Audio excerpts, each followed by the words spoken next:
All right, the time is now 6:07. A big turnout from the humidity this week. It is back in full force. Yeah, and a great turnout from the storms yesterday as well. Many people saw rain. In fact, several spots, and one spot in mine in Macon County saw over 6 inches of rain yesterday. Wow. So yeah, like we need anymore. Exactly, which we don't here in Macon. But a couple of dry spots across central Georgia, so that doesn't really go for everybody.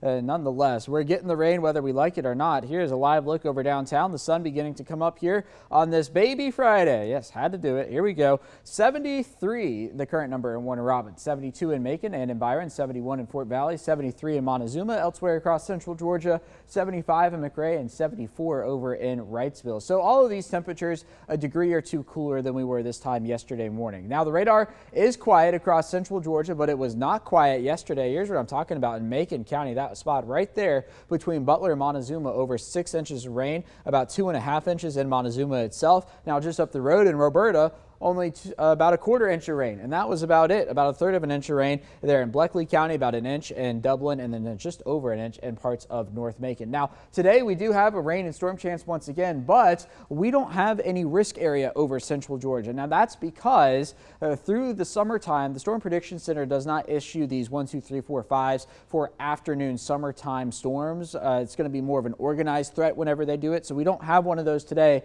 Nonetheless, showers and storms will still be possible across central Georgia. That gets going right about the noon hour there, and then splash and dash showers through the afternoon, maybe a rumble of thunder here or there. Then into the overnight, everything fades away, starting off in the 70s again for Friday morning on into Friday afternoon. Again, the threat for showers and storms across central Georgia. Maybe a strong gust of wind, maybe some very small hail within these, but outside of that, not looking at an organized severe weather threat through the remainder of the week. On into Saturday, starting off mostly dry once again Saturday afternoon. You guessed it, more showers and storms across central Georgia. I do think Sunday will actually be a bit drier. Then we get to Monday, and that's probably going to be our wettest day here over the next 7. So this weak front trying to pull into central Georgia, I do think it will have at least some luck of getting just south of us, and that's going to bring the rain chance south of us by the time we get to the middle part of next week. However, it's not going to do a whole lot to our temperatures by the middle part of next week. The only relief we're going to see really on Monday when the rain is actually in the neighborhood, with a high of a chilly 89 across central Georgia. But between now and then, mid-90s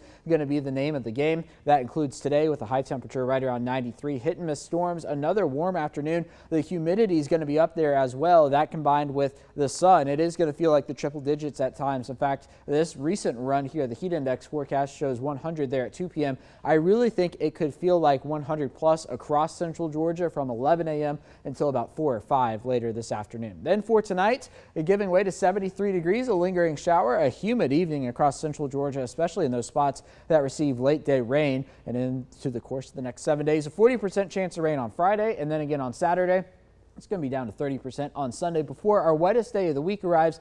That's going to be on Monday, and of course it is summertime, so the wettest day of the week typically means the coolest day of the week as well, and that's indeed what we're going to see. 89, the high there on Monday, before we are back into the 90s for Tuesday and Wednesday.